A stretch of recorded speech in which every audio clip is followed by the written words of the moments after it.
છોટાઉદેપુર જિલ્લાના સરકારી દવાખાનાના 54 કર્મચારીઓ 2 મહિનાથી પગાર ન મળતા હડતાલ પર ઉતર્યા છે। હડતાલને લઈને દવાખાનામાં ગંદકીનું સામ્રાજ્ય છવાયું છે તેમજ ડસ્ટબિન ઉભરાયા છે। છોટાઉદેપુર જિલ્લા સરકારી દવાખાનામાં 2 મહિનાથી પગાર ન થતા આઉટસોર્સના વર્ગ 3-4ના કર્મચારીઓ હડતાલ પર ઉતર્યા છે। હડતાલને લઈને દવાખાનામાં ગંદકીનું સામ્રાજ્ય છવાયું છે। ડસ્ટબિન ઉભરાયા છે। 2 મહિના અગાઉ પણ હડતાલ પર ઉતરી ગયા બાદ પગાર થયો હતો। जनरल हॉस्पिटल छोटाउदेपुर में वर्ग 3 અને વર્ગ 4 ના કર્મચારીઓ अलग अलग डिपार्टमेंट में काम કરી રહ્યા છે। Junior pharmacist, lab technician, X-ray technician, ward boy, પટ્ટાવાળા, આયા, કુક દરેક વિભાગમાં પોતપોતાની ફરજ બજાવી રહ્યા છે। અમે પગાર માટે હડતાલ પર ઉતર્યા છીએ। દર વખતે અમારે હડતાલ પર ઉતરીને એક પગાર કરે અને બીજો પેન્ડિંગ રાખે છે।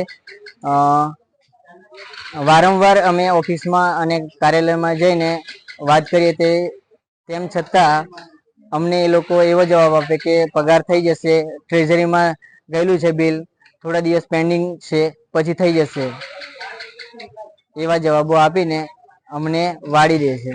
વારંવાર આ હડતાલ પર ઉતરવાથી ઉતરી એટલે ત્યારે જ પગાર કરવાની વાત કરે છે। ઇમ્તિયાઝ મેમણ, દિવ્યાંગ ન્યૂઝ, છોટાઉદેપુર।